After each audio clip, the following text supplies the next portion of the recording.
Haryana BJP ने अभी से साल 2024 में होने वाले लोकसभा और फिर विधानसभा चुनाव की दोहरी चुनौती के लिए तैयारी शुरू कर दी है।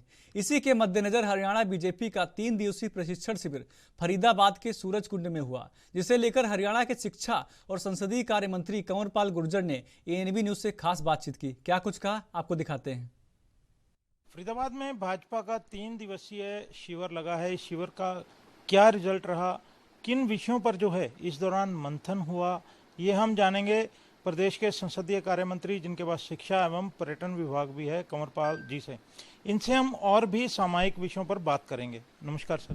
जी नमस्कार सर, पहला हम जो भाजपा का शिविर हुआ है 3 दिवसीय फरीदाबाद में, उसके बारे में जानना चाहते हैं कि इस शिविर का एजेंडा क्या था। देखिए, इस प्रकार के प्रशिक्षण शिविर हमारे यहाँ होते रहते हैं।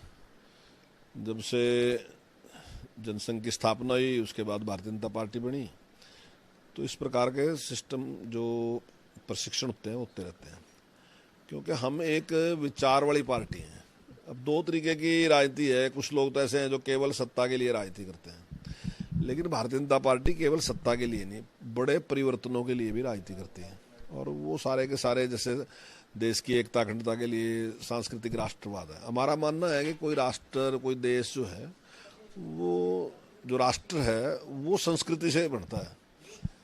केवल उसकी भौगोलिक स्थिति या किसी मत संप्रदाय, इस प्रकार से राष्ट्र नहीं बनता। उसकी एक कल्चर होता है जो उसको राष्ट्र बनाता है।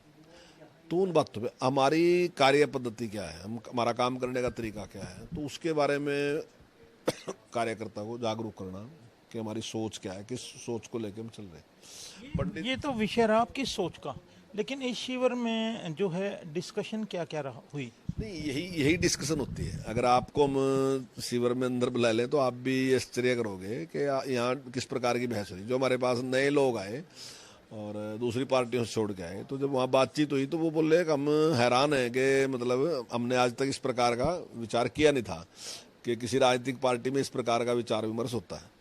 तो उनको अच्छा लगा, बल्कि कि भी इस टाइप की एक सोच के देश के लिए मैं क्या करना, और उसके परिणाम भी आज आपके सामने आ रहे हैं। अगर हमारे पास सत्ता आई तो उसके बाद आप देख रहे हैं कि देश में बहुत बड़े उसके परिणाम, चाहे डेवलपमेंट की आप बात देख लो, चाहे स्वदेशी की बात आप देख लो, चाहे संस्कृति की बात देख लो। बात ये नहीं है कि केवल संपन्नता या के लिए ही काम किया जाए, संपन्नता के लिए भी काम किया जाए, लेकिन अपने सांस्कृतिक मूल्यों के लिए भी काम किया जाए, देश की रक्षा के लिए भी काम किया जाए। लोगों का हौसला बढ़ना चाहिए, जो हमारे लोग हैं उनका हौसला बढ़ना चाहिए। आपने देखा कि अभी कोरोना काल में जिस प्रकार का दौर आया, एक मुश्किल दौर था, और उसको किस प्रकार से फेस किया, तो माने प्रधानमंत्री जी ने जिस प्रकार से नेतृत्व किया और हमारे अन्य मुख्यमंत्रियों ने भी जिस प्रकार से नेतृत्व किया, तो सब लोग मानते हैं। तो ये उसका कारण यही है कि ये ट्रेनिंग है, ये बार बार इस बात को याद दिलाना।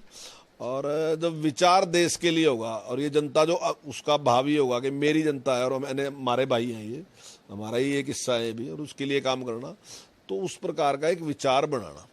और ठीक है, उसमें ये भी होता है कि चुनाव के लिए भी होता है कि चुनाव के लिए किस प्रकार से लोगों को ज़्यादा से ज़्यादा अपने साथ जोड़ना, वो भी होता है। तो हर प्रकार का उसमें विषय होते हैं और उसमें डिस्कशन होती है। चुनाव को लेकर ज़्यादा से ज़्यादा लोगों को जोड़ना है, किस तरह का इसमें विचार हुआ, क्या मंथन जो है इसमें हुआ, क्योंकि आपके आने वाले समय में 2 चुनाव हैं, भले ही लोकसभा का हो, फिर उसके बाद हरियाणा विधानसभा का भी है।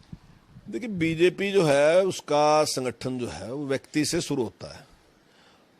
पहले मेंबरशिप है, उसके बाद हमारा बूथ का अध्यक्ष है, बूथ के अध्यक्ष से फिर हमारा एक शक्ति केंद्र प्रमुख है, फिर हमारा मंडल का अध्यक्ष है, मंडल के अध्यक्ष के बाद जिले का अध्यक्ष है, जिले के अध्यक्ष के बाद हमारा प्रदेश का अध्यक्ष है। तो हमारा एक ये सिस्टम है सारा का सारा, मतलब ये नहीं कि फिर उसके बाद हमारा फिर दोबारा फिर से भाई प्रकोष्ठ हैं, उसके बाद मोर्चे हैं, सब जगह काम बटा है। दूसरी पार्टियों में क्या, पहले राष्ट्रीय अध्यक्ष है उनका, राष्ट्रीय अध्यक्ष के बाद फिर उनका प्रदेश अध्यक्ष है, प्रदेश अध्यक्ष के बाद उनका जिला अध्यक्ष है। ये नहीं कि वो ऊपर से नीचे को चलते हैं, हम नीचे से ऊपर को चलते हैं।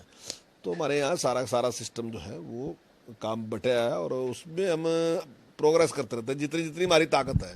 अब हमारी ताकत एक दिन थी कि हम एक हल्के का एक अध्यक्ष बनाते थे, उसके बाद हमारी ताकत बढ़ी तो हमने ब्लॉक अनुसार कर दिया, उसके बाद हमारी ताकत बढ़ी तो हमने शक्ति केंद्र बना दिया, उसके बाद हमारी ताकत बढ़ी तो हमने बूथ पे बना दिया, उसके बाद हमारी ताकत बढ़ी तो हमने पन्ना प्रमुख बना दिया, उसके बाद हमारी ताकत और बढ़ेगी तो हम पन्ने में भी समिति गठित कर सकते हैं। तो यानी कि अपने संगठन को ज़्यादा से ज़्यादा लोगों को बढ़ाना, और दूसरी बात क्या कि जो काम हमने किए वो जनता के बीच में लेके जाना कि हमने किया क्या इतने टाइम में, जो हमने किया, चाहे वो सड़क बनाने की बात है, चाहे हॉस्पिटल बनाने की बात है, चाहे स्वदेशी की बात है। अब आज 70% जो हथियार हैं वो भारत में बन रहे, आज सारे के सारे, सारा जो पैसा था हमारा बचा, आज मोबाइल है, हम निर्यात करने वाले बन गए जहाँ हम खरीदने वाले थे। ऐसे बहुत से काम हैं, चाहे स्पेस में जाने की बात है, दूसरी बढ़ाने की बात, तो सारे के सारे काम ऐसे हैं जो हमने किए, लेकिन वो कार्यकर्ताओं को बताना, और कार्यकर्ता आगे जनता को बताएं ताकि जनता को पता चलना चाहिए कि क्या क्या काम किए। इलेक्शंस का प्रारूप यही है कि जो सरकार ने काम किए हैं वो जनता तक, निचले स्तर तक कैसे पहुंचाए जाएं? नहीं, बिल्कुल ये भी एक विषय है, पर यही केवल विषय नहीं है, इसके साथ साथ कई विषय हैं। लगभग वहाँ 14 विषय लिए गए, उन पर बातचीत हुई, 14 विषय पे बातचीत हुई। तो ये हैं कंवरपाल जिन्होंने साफ तौर पर बताया कि चिंतन शिविर में जो प्रशिक्षण शिविर था भाजपा का फरीदाबाद में क्या क्या हुआ। इसके साथ साथ उन्होंने ये भी संकेत दिए हैं कि आने वाली जो कैबिनेट की बैठक है 21 तारीख को, उसमें मानसून सत्र पर फैसला हो सकता है, और ये मानसून सत्र जैसे हमें सूत्रों से जानकारी मिली है कि अगस्त माह के पहले सप्ताह में हो सकता है। ANB न्यूज़ के लिए चंडीगढ़ से कैमरामैन रिजवान के साथ राकेश गुप्ता।